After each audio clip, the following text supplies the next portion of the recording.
What is the full form of PCM? So pulse code modulation is the answer. In order to understand this, you have to know that we have a sine wave. We always consider a sine wave as the analog signal. Now this analog signal contains lot of things. That is, this wave is governed by the wavelength, by the frequency, by various other factors. But this analog is continuous. Now what we do is we take small samples from this. This is sampling. Then we quantize it. That is, for example, 0 to 1. If something comes 0.6, we'll regard it as 1. If 0.4 will come, we regard it as 0. This is called quantization. So we have sampling, then quantization.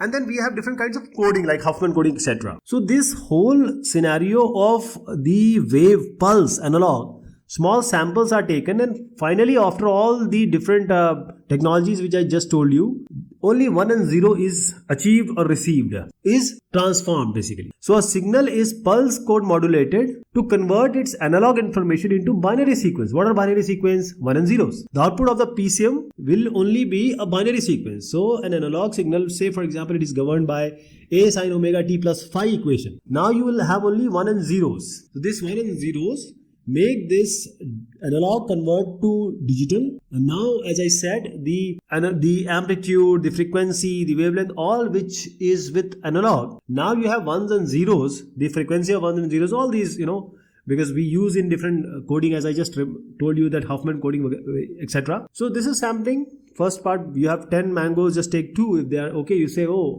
all these are okay. So this process of converting the analog signal into digital is nothing but pulse code modulation. And pulse code modulation is a very important technique. And how is the procedure?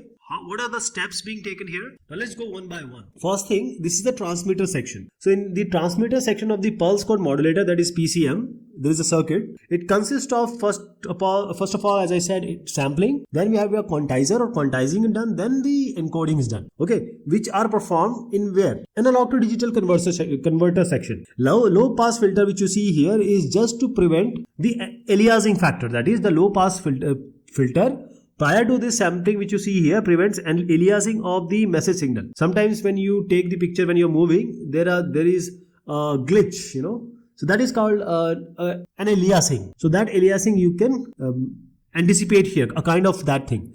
That is being removed by this low pass filter. Now this is the transmitter section, but how about the receiver section? So the operation which receiver section does is the regeneration of the impaired signal, that is signals which are impaired, not well, and then decoding.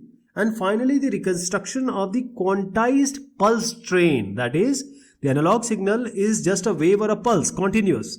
But here the final thing at the receiver section will be a pulse train, that is only you'll see 1 and 0s, that is if you want to show it using a bar graph.